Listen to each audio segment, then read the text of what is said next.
So after the recent escalation in the zone of Idlib, there was a Turkish-Russian agreement of a ceasefire, which foresees the establishment of a security corridor along the M4 highway and Turkish-Russian joint patrols, and legalize the regime control over the recently captured areas. So this agreement is a temporary ceasefire at the very moment, and we have to see how the implementation of the joint patrols will happen and how the Russians will secure the south of the 6-kilometer north and south security corridor of the M4 highway, because this can trigger a new escalation dynamic. That the Russians should secure the south of the M4 highway can trigger a new escalation. However, despite of the details in the M4 and M5 highway, the most important question is how to make the ceasefire in Idlib lasting and how to make it sustainable.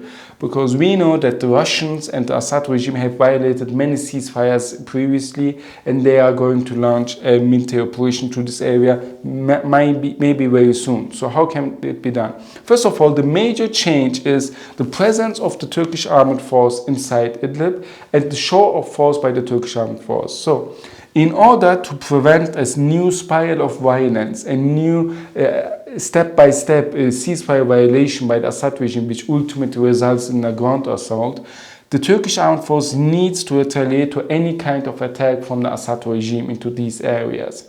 Only then we can guarantee the safety of civilians and make this area into a de facto safe zone. So the only solution for Idlib is a de facto safe zone. However, this won't be enough.